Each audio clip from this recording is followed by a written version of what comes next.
حضور صلی اللہ علیہ وسلم کے پاس ایک مہمان آ گئے رات کے وقت میں. جب وہ آئے تو حضور نے پوچھا کھانا کھانا ہے؟ تم نے کہا کھانا ہے. جھوٹ اور بھوک کو جمع کرنا منع ہے. کہا جی کھانا ہے. تو حضور صلی اللہ علیہ وسلم نے فرمایا ازواج مطہرات کے گھروں میں پتہ کرو کچھ ہے. حضرت ام سلمہ کے گھر میں پتہ کیا تو کہا یا رسول اللہ 4 دن سے روٹی نہیں پکی. حضرت زینب سے پوچھا تو کہا حضور کئی دن سے چولہا ہی نہیں جلایا. حضرت عائشہ صدیقہ، حضرت میمونہ، حضرت سودا، تمام گھروں سے بظاہر یہ 2 جہاں کے شاہ ہیں پر پاس کچھ رکھتے نہیں. 2 جہاں کی نعمتیں ہیں ان کے خالی ہاتھ میں. ہر چیز ہے پر فقر اختیاری ہے. کوئی شے نہ ملی تو نبی پاک صلی اللہ علیہ وسلم نے مسجد میں اعلان کیا، فرمایا کون ہے جو میرے مہمان کو روٹی کھلائے. ان لفظوں کا حسن کوئی حسن والا ہی سمجھ سکتا ہے. فرمایا کون ہے جو میرے مہمان کو کھانا کھلائے. تو ایک صحابی لے گئے اور اٹھے وہ صحابی جو صحابہ میں غریب تھے، ایک انصاری جو غریب آدمی تھے. بہت زیادہ امیر آدمی اللہ کی راہ میں خرچ نہیں کر پاتا، اس کے لیے مشکل ہو جاتا ہے. اس کے لیے بہت امیر آدمی جو ہوتا ہے نا، وہ جتنا زیادہ امیر ہوتا ہے نا اتنی دیوار اس کے گرد کھڑی ہو جاتی ہے پیسوں کی، مشکل ہو جاتا ہے اس کے لیے. غریب آدمی کھڑے ہوئے. اگرچہ میرے محبوب کے غلاموں میں جو بڑے امیر تھے وہ بھی خرچ کرنے میں بڑے آگے تھے. حضرت عثمان غنی رضی اللہ تعالیٰ عنہ، حضرت عبد الرحمن ابن عوف، حضرت ابو بکر صدیق رضی اللہ. لیکن یہ غریب آدمی کا حضور میں لے جاؤں گا، میں لے کے جاؤں گا. اور یہ بخاری مسلم ہے. حضور نے فرمایا لے جاؤ. وہ اب صحابی گھر لے گئے اور بیوی سے مشورہ کیا. بات پہ غور کرنا، ہر چیز کی بھوک دیکھی جا سکتی ہے، بچوں کی نہیں دیکھی جا سکتی. وہ انصاری حضور کے مہمان کو گھر لے گئے، جا کے بیوی سے مشورہ کیا. کہا بھلی مانس گھر میں کچھ ہے؟ تو اس نے کہا تھوڑا سا بچوں کے لیے کھانا رکھا ہے. بچوں کے لیے. بچے تو بزدل کر دیتے ہیں، بچے تو آدمی کو بزدل کر دیتے ہیں، بچے تو مار دیتے ہیں، کلیجہ پھٹ جاتا ہے بچہ بھوکا ہو تو، نیند نہیں آتی. اب صحابی اپنی بیوی سے کیا کہتے ہیں؟ کہتے ہیں بچوں کو بہلا کے سلا دے، اور رسول اللہ کے لیے نہیں، رسول اللہ کے مہمان کے لیے. بھئی نبی پاک کے لیے نہیں، حضور کے. تجھ سے در در سے سگ اور سگ سے ہے مجھ کو نسبت، میری گردن میں بھی ہے دور کا پٹکا تیرا. تجھ سے در در سے سگ سگ سے ہے مجھ کو نسبت. لمبی بات ہے. کہ بچوں کو سلا دو. بی بی نے بچوں کو سلا دیا تو میاں بیوی کا مشورہ ہوا کہ مہمان کے ساتھ بیٹھ کے روٹی کھانا بھی سنت ہے. تو اب مہمان کے ساتھ بیٹھ کے کھانا بھی ہے تو کھانا ہے 1-2 آدمی کا. اب خاوند اپنی بیوی کو تیار کرتا ہے کہ میں بھی کھانے پہ بیٹھ جاؤں گا، تو بھی بیٹھ جانا. اور جب مہمان کھانے میں ہاتھ ڈال لے تو اٹھنا، کہنا او ہو دیا تو صحیح کیا ہی نہیں، ابھی بجھ جائے گا، اور جا کے دیا بجھا دینا. ہم ہاتھ ہلاتے رہیں گے، مہمان روٹی کھاتا رہے گا. اور یار اس درد کو، اس کیف کو سمجھو. گھر میں بچے بھی بھوکے، بچوں کی ماں بھی بھوکی، بچوں کا باپ بھی بھوکا. دسترخوان پہ روٹی لگ گئی، روٹیاں چون ڈالیں. بی بی اٹھی کہنے لگی او ہو چراغ تو صحیح کیا ہی نہیں، یہ تو بجھ جائے گا. حوصلے مند بی بی جس نے بچے بھوکے سلا دیے. وہ بھوکے سوئے ہوئے بچوں کی بھوکی اماں اٹھی اور اپنے خاوند کی تابع داری میں اٹھی. میں گڈی تے ہتھ ڈور سجن دے، وہ جنج رکھے اونج رہنا ہے. اٹھی اور اس نے نہ دیا ٹھیک کرنے کے بہانے بجھا دیا. مہمان روٹی کھاتا رہا اور رسول اللہ کے نوکر قربانی دیتے رہے. وہ روٹی کھا کے سیر ہو کے بستر بچھایا تو سو گیا. یہ میاں بیوی ساری رات بچوں کی طرف دیکھتے رہے اور غور کرتے رہے اور راضی رہے کہ ہم نے حضور کا فریضہ نبھایا ہے. قربان جاؤں محبوب پہ، بے خبر ہو جو غلاموں سے وہ آقا کیا ہے. وہ صحابہ وہ اگر قربانیاں دیتے تھے تو جو اعزاز ملتا تھا وہ بھی بڑا شان والا ہے. صحابی کہتے ہیں میں فجر کی نماز پڑھنے مسجد آیا، پہلا قدم رکھا تو میرے کریم بولے. حضور نے فرمایا رات جو تو نے اور تیری بیوی نے عمل کیا ہے خدا کو بھی بڑا پسند آیا ہے، محمد مصطفیٰ کو بھی بڑا پسند ہے. اور پھر ایک لفظ اور ہے حدیث میں، ایک روایت میں کچھ جملے اور بھی ہیں. حضور نے فرمایا جب تو اور تیری بیوی رات مہمان کے ساتھ احسار کر رہے تھے نا تو عرش کا مالک تمہیں مسکرا مسکرا کے دیکھ رہا تھا. رب تمہیں دیکھ کے مسکرا رہا تھا. رب تمہیں دیکھ کے مسکرا. تر دامنی پہ شیخ ہماری نہ جائیے, ہم دامن نہ چھوڑ دیں تو فرشتے وضو کریں. پر میں وہ مسکرا رہا تھا کہ میرے بندے میرے رسول کی رضا کے لیے کیا کر رہے ہیں. اور صاحب دیکھو, نبی پاک کے لیے نہیں, خاندان کے لیے نہیں, خاندان نبوت کے لیے نہیں, حضور کے نہ سمجھیں یار, اس پہلو کو سمجھیں. نبی پاک کے بریلی کے امام بول پڑے, فرمانے لگے تجھ سے در, در سے ساگ, ساگ سے ہے مجھ کو نسبت. تجھ سے در, در سے ساگ کتے کو کہتے ہیں فارسی میں. فرماتے محبوب تیرا دروازہ اور دروازے پہ کتا, اور کتے کے پاس میں بیٹھا ہوں. چلو کتے کے پاس تو بیٹھا ہوں نا, میری گردن میں بھی کوئی تو پٹکا آیا ہی ہے نا. تجھ سے در, در سے ساگ, اور ساگ سے ہے مجھ کو نسبت. چلو میری گردن میں بھی ہے دور کا پٹکا تیرا. قرآن مجید بول اٹھا, رب کریم نے فرمایا حبیب یہ تیرے غلام وہ ہیں کہ وَيُقْسِرُونَ عَلَىٰ أَنفُسِهِمْ وَلَوْ كَانَ بِهِمْ خَصَاصَةٌ. فرمایا ان کا حال یہ ہے کہ جس چیز کی شدید حاجت ہوتی ہے وہ بھی اپنے بھائیوں پہ قربان کر دیتے ہیں, وہ دے دیتے ہیں تیرے نام پہ.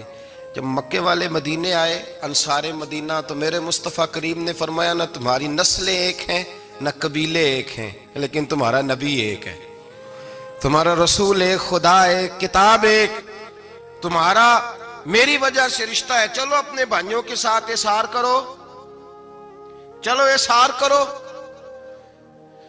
اگر کسی کے 2 مکان تھے تو اس نے ایک اس کو دے دیا جو مکے سے آیا تھا, 2 باغ تھے تو ایک دے دیا, کسی کے پاس ایک تھا تو آدھا بانٹ کے دے دیا, ہر چیز تقسیم کر دی. حالات بدل جاتے ہیں, حالات بدل جاتے ہیں. تلک الایام نداولها بین الناس, اللہ لوگوں کے درمیان دن بدل دیتا ہے. حالات بدل گئے, بڑا مال غنیمت آیا, بنو نزیر کا علاقہ فتح ہوا, تو میرے رسول پاک صلی اللہ تعالیٰ علیہ وسلم نے انصار مدینہ کو اکٹھا کیا. فرمایا بھئی مال اب بڑا آ گیا ہے. 2 باتیں, یہاں تو اس طرح کرتے ہیں کہ میں ان کو کہتا ہوں جو مکے سے آئے تھے کہ جتنی تمہاری جائیدادیں باغ انہوں نے لیے ہیں واپس کر دیتے ہیں تمہیں, اور جو مال آیا ہے وہ بھی تم میں سے آدھا آدھا دونوں کے درمیان بانٹ دیتے ہیں, یا جیسے تمہارا دل چاہے.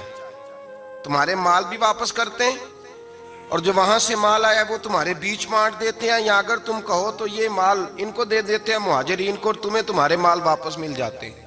حضور نے پوچھا انصار مدینہ سے, حضرت سعد بن معاذ, سعد بن عبادہ تڑپ کے کھڑے ہوئے, عرض کی محبوبہ میں تو ابو بکر کو جانتا ہی نہیں تھا. حضور مجھے کیا پتا عمر کون ہے, میں کیا جانوں عثمان غنی مولا علی کی عظمتوں کو. محبوبہ میں نے تو تجھے ان کی طرف مسکرا کے دیکھتے ہوئے دیکھا ہے, تیرا جلوہ دیکھا ہے, تجھ سے در در سے ساگ ساگ سے ہے مجھ کو نسبت. یا رسول اللہ صلی اللہ علیہ وسلم ہم سے مشورہ نہ کریں, آپ اس طرح کریں جو جائیدادیں ہم نے انہیں دی ہیں وہ بھی ان کے پاس رہنے دیں, اور جو مال آیا ہے وہ بھی ان میں تقسیم کر دیں, اس لیے کہ ہمیں تو بس اتنا پتا ہے کہ یہ آپ کے غلام ہیں, آپ کے نوکر ہیں, ہمیں اس سے زیادہ کسی چیز کے کوئی غرض, بس آپ کے غلام ہیں, بات ختم ہو گئی. حضور خاموش ہو گئے. صحابہ کہتے ہیں دیر کے بعد ہم نے کہا فیصلہ ہونا چاہیے. فیصلہ پتہ کیا ہوا؟ حضور نے ہاتھ اٹھائے, کہا اے اللہ میرے مدینے والوں پہ رحم فرما, اے اللہ میرے انصار پہ رحم فرما, اللہ ان کے جذبے قبول فرما. بھائی احسار والی زندگی وہ کیا بات ہوئی کہ میں نے بڑی قربانی دی ہے, تو اور جب تک تو قربانی نہیں دیتا تو قدر والا نہیں ہوتا. جو چیز قربانی سے حاصل ہوتی ہے اس کی قدر ہوتی ہے, جو چیز مفت میں آ جاتی ہے اس کی کوئی قدر نہیں ہوتی, کوئی قدر نہیں. میں اکثر سوچتا ہوں کہ حضرت خواجہ اجمیری کے خلیفے اجمیر میں بھی تو ہونے چاہیے تھے نا, لیکن ان کے خلیفے اجمیر میں نہیں ہوئے, دلی میں ہوئے. تو میں سوچتا ہوں دلی والوں کے خلیفے دلی میں ہونے چاہیے, لیکن دلی میں نہیں ہوئے, پاک پتن میں ہوئے. تو پاک پتن والوں کے یہاں ہو جاتے, وہ اس لیے کہ قربانی جو دیتا ہے نا, جو دور سے چل کے آتا ہے وہ قربانی کرتا ہے, قربانی دیتا ہے, اس کو قدر زیادہ ہوتی ہے. ہم نے کسی شے کے لیے کبھی قربانی نہیں دی, نہ دین کے لیے, نہ قرآن کے لیے, نہ مسجد کے لیے, نہ شیخ کے لیے, نہ طریقت کے لیے. قربانی تو ہے ہی نہیں. تو جو شے مفت ملتی ہے اس کا نہ مزہ آتا ہے نہ قدر ہوتی ہے. جو چیز قربانی کر کے لیتے ہو نا, قربانی کر کے اس کی قدر ہوتی ہے. کسی لیے کہا تھا کسی درویش نے، اس نے کہا تھا قدر نبی دا ایک کی جانن دنیا دار کمینے، قدر نبی دا جانن واگے سو گئے وچ مدینے. ان سے پوچھو نا، ان سے پوچھو ان حضرات کو کتنی قدر تھی. قربانی اپنی زندگی میں دینا سیکھیں. ایک ہوتی ہے بندے کی ذاتی خواہش، اس کو کچلنا بڑا مشکل ہوتا ہے. قربانی بڑی ضروری چیز کا نام ہے، اور جو قربانی دینا سیکھ جاتا ہے وہ بچ جاتا ہے. کتیا 6 بچے جنم دیتی ہے لیکن قربانی نہیں نہ دیتی بچوں کی، تو ریوڑ نہیں بنتے، اجڑ نہیں بنتے.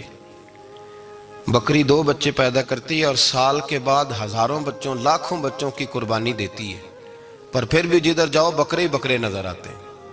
جو قربانی دینا سیکھ جاتا ہے نا، یزید نے کوئی قربانی نہیں دی، اس لیے کوئی شخص بھی کھڑا ہو کے نہیں کہتا، حالانکہ 14-15 بیٹے تھے یزید کے، کوئی بھی کھڑا ہو کے نہیں کہتا میں اس کی نسل میں سے ہوں. امام حسین نے ساری قربانی دے دی. ایک زین العابدین بچے تھے، پوری دنیا میں اللہ نے سید عطا فرمائے ہوئے ہیں. جو قربانی دینا سیکھ جاتا ہے وہ بچ جاتا ہے.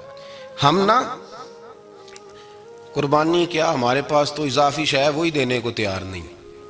جب آپ تیار ہی نہیں تو سودا ہی نہیں کر، آپ نکلے ہی نہیں میدان میں تو حاصل کیسے ہو؟ حصول تو تب ہوگا نا جب آپ کوئی انویسٹمنٹ کریں گے. تو آپ انویسٹ ہی نہیں کر رہے تو بھائی آپ نے پودا ہی نہیں لگایا تو پھل کیسے ملے؟ قربانی نہیں دی تو وہ درجہ کیسے ملے؟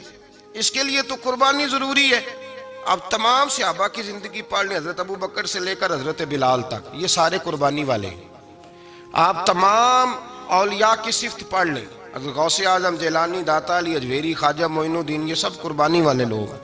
قربانی دیتے رہے تو بچے ہوئے ہیں. ان کے جو ساتھ تھے وہ بھی قربانیوں والے تھے. قربانی حصہ ہے طریقت کا، قربانی ضروری ہے. اور ہمارے صوفیاء تو کہتے ہیں جس شخص نے تصوف میں آ کے قربانی نہیں دی. بزرگوں کے پاس ایک شخص آیا، غالباً خواجہ نظام الدین محبوب الہی کی بات ہے، میرے ذہن میں نام پورا نہیں سما رہا. تو ایک مرید نے آ کے کہا حضور زکوٰۃ کتنی دینی ہے؟ فرمایا 2.5%. تھوڑی دیر کے بعد حضرت نصیر الدین چراغ دہلوی آ گئے، کہا حضور اللہ کے راستے میں کتنے دینے ہیں؟ فرمایا 50%. ایک ساتھی قریب بیٹھا تھا، اس نے کہا پہلے کے لیے 2.5% کا فتویٰ تھا، اس کو کہہ دیا دے دے. چند منٹ گزرے تو حضرت امیر خسرو بھی آ گئے، کہا حضور زکوٰۃ کتنی دینی ہے؟ فرمایا جو ہے سارا ہی لے آ، تیری 100% ہے. تو وہ ساتھی جو قریب بیٹھے تھے اس نے کہا بابا فتوے علیحدہ علیحدہ ہیں. فرمایا فتویٰ ایک ہی ہے، بندے علیحدہ علیحدہ ہیں. فتویٰ ایک ہی ہے، مجھے پتہ ہے کون کتنے دے سکتا ہے. وہ جس کو میں نے 2.5% کہا ہے وہ بھی جا کے حساب کتاب کرے گا، اس نے 2.5 بھی پورا نہیں دینا. فرمایا جس امیر خسرو کو میں نے کہا نا سارا لے آ، اس کا دل کرے گا میں اپنا مکان بھی توڑ کے لے آؤں. میں نے فتویٰ ایک ہے، بندہ دیکھ کے بات کی ہے. بھائی قربانی نہیں ہے، اظہار ہی نہیں ہے، جذبہ ہی نہیں ہے، ہمارا مزاج ہی نہیں ہے. لیکن نا یہ اب ایک تو شریعت کی قربانی ہے نا، یہ تو اس پہ بھی لوگ بڑا سوچیں گے، اس پہ بھی لوگ بڑا سوچیں گے. فتوے پوچھتے پھریں گے کہ جی میرے اوپر تو ابھی میں نے تو 15,500 قرضہ دینا ہے، دوں کہ نہ دوں، کون سی دوں؟ فتوے پوچھیں گے. دینے کی دفعہ فتوے پوچھیں گے اور لینے کی دفعہ چھٹی، جو آتا ہے آنے دو. کبھی لینے کی دفعہ بھی فتویٰ پوچھنا صاحب کہ یہ مجھے اتنا مال آ رہا لے لوں کہ نہ لوں. وہ لے لیا، قابو کر لیا. جب دینے کی باری آئی تو فتویٰ احصار کریں. اور احصار صفت ہے مسلمان کی، یہ احصار کرنے لگتا ہے تو بچنے لگ جاتا ہے، اس کا فائدہ ہونے لگ جاتا ہے. قربانی دینے لگ جاتا ہے تو بچ جاتا ہے. کسی نے کہا تھا سن اے مسلمان، یہ نقطہ فیض قرآنی میں ہے، عظمت و اسلام اور مسلم صرف قربانی میں ہے. اگر تو جینا چاہتا ہے تو قربان ہو، اپنے مزاج میں قربانی. اور ایک عیسائی اسکالر تھا امریکہ کا، صرف ایک حدیث پڑھ کے مسلمان ہو گیا، کلمہ ہی پڑھ گیا. حدیث کیا ہے؟ جنگ یرموک ہے.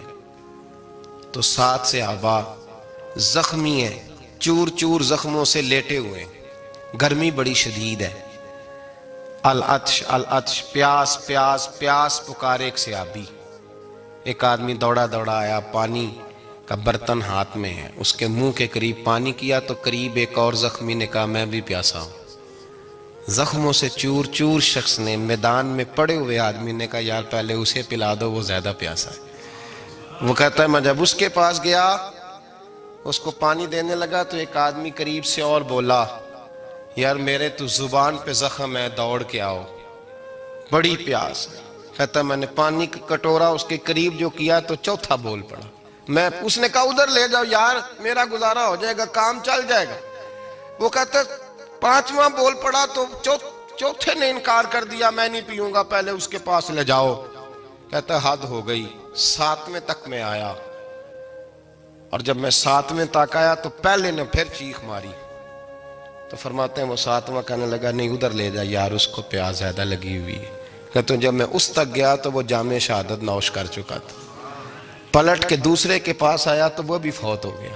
تیسرے کے پاس آیا تو وہ بھی رب کریم کی بارگاہ ناز میں حاضر ہو گیا۔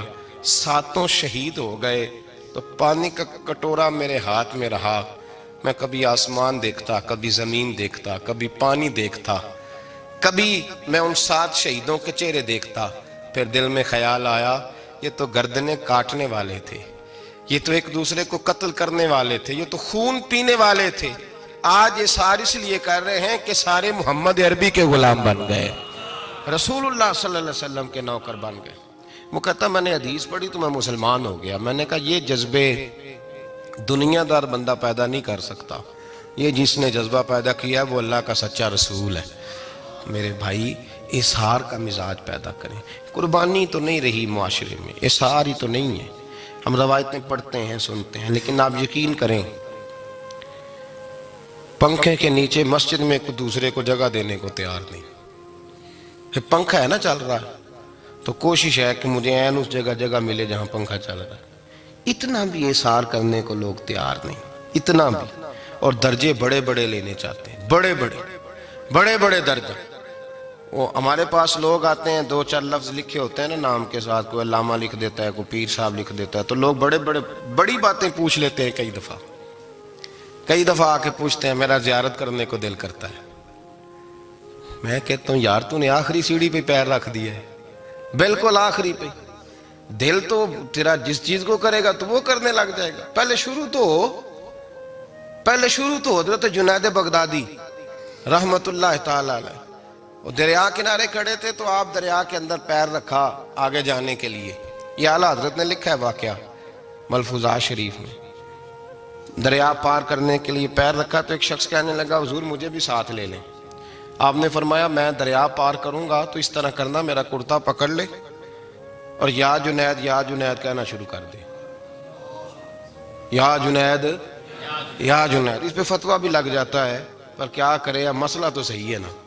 تو پیر میرا پیچھے سے کرتا پکڑ لے اور یا جنید کہہ، وہ کہتا ہے پیر رکھا نا حضرت نے پانی میں تو میں بھی پیچھے۔ تو حضرت جنید بغدادی کیا کہتے ہیں یا رحمان یا اللہ، یا رحمان یا اللہ، وہ خود یہ پڑھ رہے ہیں اور مجھے لگایا یا جنید پہ۔ کہتے ہیں دریا میں وہ بھی چلنے لگے تو میں بھی، یوں لگا جیسے پکے فرش پہ چل رہے ہیں۔ کہتے ہیں تھوڑا سا گزرا تو میں نے کہا بابا خود یا رحمان یا اللہ کہہ رہا ہے اور مجھے یا جنید پہ لگایا ہوا ہے، تو چلو میں بھی یا رحمان یا اللہ پڑھتا ہوں۔ کہتے ہیں میں نے یا رحمان یا اللہ کہا تو میں ڈوبنے لگ گیا، دریا میں ڈوبنے لگا۔ تو حضرت فرمانے لگے تجھے کہا نا یا جنید کہہ، کہتے پھر یا جنید کا تو پھر اوپر آ گیا۔ تھوڑا اور جا کے اب شیطان باز تو آتا نہیں، الذی یوسوس فی صدور الناس، یہ جاتا تو دل تک ہے نا، باز تو آتا نہیں۔ دن میں 36 دفعہ تو مشورہ دیتا ہے کہ سیدھی نماز پڑھو، یہ کس چکر میں لگ گئے، روز تو تقریر کرتا ہے۔ کہتا پھر دل میں وسوسہ آیا تو پھر میں نے جا کے کہا کہ یہ مجھے خود یا رحمان یا اللہ اور میں یا جنید۔ پھر میں نے کہا یا رحمان یا اللہ تو پھر ڈوبنے لگا۔ کہتے ہیں بابے نے پکڑ کے نکالا، کہا چپ کر کے یا جنید کہہ اگر پار جانا ہے تو، یا جنید کہہ۔ کہتے کنارہ آ گیا تو میرے دل میں خود ہی تھی، وسوسہ تھا کہ بابا تو یا رحمان یا اللہ کہے تو ترے، میں کہوں تو ڈوبے۔ میرے دل میں وسوسہ تھا۔ اللہ والے ادھار تو رکھتے ہی نہیں نا، جو بات دل میں آتی ہے وہ بیان پہلے کر دیتے ہیں، ادھار تو ہے ہی نہیں ان کے ہاں۔ وہ تو کہتے ہیں تجھے بولنے کی گنجائش ہی نہیں دیں گے، تیرے سوال دل میں ہوگا، جواب ہماری زبان پہ ہوگا۔ یہ تو چکر ہی نہیں نا، بالکل کوئی کھاتا ہی نہیں۔ رب کریم کا بندہ تو بات ہی وہ کرتا ہے جو کو دل میں لے کے آتا ہے۔ فرماتے ہیں جیسے ہی میرے دل میں یہ وسوسہ آتا، حضرت جنید بغدادی رحمت اللہ تعالیٰ علیہ باہر نکل گئے تو پلٹ کے میری طرف دیکھا اور مسکرا کے فرمانے لگے بیٹا جنید تک تو پہنچ لے، اللہ تو ابھی بڑی دور ہے، ابھی جنید تک تو پہنچ جا، ابھی تو جنید تک نہیں پہنچا، ابھی تو میرے تک تو پہنچ جا، اللہ تو ابھی بڑی دور ہے، تو ڈائریکٹ ہی وہاں تک جانے لگا ہے، شروع تو ہو ابھی۔ تو یہاں لوگ سیدھا ہی آ کے کہتے ہیں زیارت کرنی ہے۔ مجھے ایک صاحب کہنے لگے جی میں نے ایک پیر صاحب کے بارے میں سنا ہے ان کی بیعت ہوتے ہی بندے کو نبی پاک کا دیدار ہو جاتا ہے۔ میں نے کہا ٹھہر جا ذرا، اس کو بھی کہہ بریک پہ پیر رکھے، بیعت کرتے ہی دیدار ہو جاتا ہے، یہ کوئی لوٹ سیل ہے؟ زندگی گزر جاتی ہے انسان کی، مر جاتا ہے، اور جس کو حضور کا دیدار ہو پھر بچ جائے، پھر قائم رہے، پھر اس کی زندگی نہ بدلے، پھر اس کا دنیا سے کوئی تعلق رہ جائے۔ یہ پوچھ ابو بکر صدیق سے جنہیں دیدار ہوا تھا، جب دیدار ہوا تو یار رہا ہے، باقی کوئی شے بھی نہیں رہی، پھر محبوب رہے اور کچھ بھی نہیں بچتا۔ تو وہ کس طرح کا ہے جو دیدار بھی کراتا ہے اور پھر کہتا جاؤ دکان بھی کھول لو جا کے؟ یہ کیسی بات؟ وہ ایک منزل ہے، وہ اپنی جگہ پہ آ کے آتی ہے، اور یہی بہتر ہے کہ پردوں میں وہ پردہ پوش رہے، وہ اگر پردے اٹھا دے تو کسے ہوش رہے، پھر مشکل ہو جاتا ہے معاملہ، مشکل ہو جاتا ہے۔ تو بھائی یاد رکھیں، قربانی دینا سیکھیں، اثار کرنا سیکھیں اور صفر سے شروع کریں۔ زندگی میں ہم لینے کے چکر میں پڑ جاتے ہیں تو نقصان اٹھاتے ہیں۔ عقل کے گھوڑے کم دوڑائیں، محبت کے ساتھ عمل زیادہ کریں، دماغ کا استعمال کم کریں اور عمل زیادہ کریں، زیادہ عمل کریں، ورنہ شیطان تو نماز بھی نہیں پڑھنے دے گا، وہ تو کہے گا کہ جناب چلو ٹھیک ہے اللہ نے معاف ہی کر دینا ہے نا، وہ تو کچھ بھی نہیں کرنے دے گا۔ دماغ کا استعمال کم کریں اور عمل زیادہ کریں، جد و جہد زیادہ کریں، اظہار کریں، قربانی کریں، اپنی زندگی میں کریں، کسی کے لیے کچھ اظہار کریں، کسی کو کچھ دیں۔ یہ جو ہم اولاد کے لیے قربانی دیتے ہیں نا، تو یہ قربانی نہیں ہوتی، یہ لالچ ہوتا ہے، یہ سودا ہے، پتہ ہے آپ کو، یہ سودا ہے۔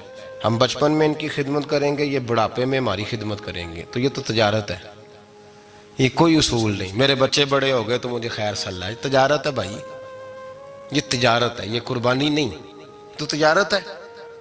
یہ آپ جو کر رہے ہیں یہ تو کمیٹی ڈال رہے ہیں آپ، اور چونکہ نیت یہ ہوتی ہے خدمت کی، تو پھر نصیب والوں کو خدمت ملتی ہے، قسمت والوں کو ملتی ہے، ورنہ بچے کہتے ہیں ابا جی ٹھیک ہے آپ نے ہماری خدمت کی تو سارے کرتے ہیں، آپ نے کوئی نوکی تھوڑی کی ہے، چھٹی، آپ وہاں بیٹھیں، چائے ملے گی وقت پہ پہنچے گی، لیکن آپ مداخلت نہ کریں کسی چیز کے اندر، تجارت نہ کریں، اظہار کریں، قربانی کریں۔ ہمارے صوفیاء یہ کہتے ہیں اولاد سے بھی توقع نہ کرو خدمت کی، نہ توقع کرو، بس یہ کہو کہ میرا رب مجھے بڑھاپے، دیکھیں نا نبی پاک صلی اللہ علیہ وسلم نے دعا مانگی، اے اللہ ارذل العمر ہونے سے بچا، عمر کے اس حصے سے بچا جس میں دوسروں پر انسان بوجھ بن جاتا ہے، دعا مانگ۔ تو یہ لالچ بھی نہ کبھی زندگی میں رکھیں کہ میری فلاں آدمی خدمت کرے گا، یہ لالچ بھی برا ہے، اس پر بھی توجہ نہ کریں۔ اپنی دنیا آپ پیدا کر اگر زندوں میں ہے، سر آدم ہے، ضمیر کن فکاں ہے زندگی، یاد رکھیں۔ ہوش آنے سے لے کر اپنا یہ ذہن بنا لیں کہ میں آج سے اپنے آپ کو خود چلاؤں گا، میں سایہ دوں گا، بھکاری مان کے کبھی کسی سے سہارا مانگوں گا نہیں، سہارا دیں، کسی کے لیے قربانی دیں، اظہار کریں، جد و جہد کریں۔ جو چیز آپ کے بس میں ہے وہ تو ہے، جو بس میں نہیں اس میں بھی کوشش کرنے کی آپ کوشش کریں، تگ و دو کریں، قربانی سے انسان سنور جاتا ہے، بن جاتا ہے۔ اللہ تبارک و تعالی ہمیں سنورنے اور بن جانے کی توفیق عطا فرمائے۔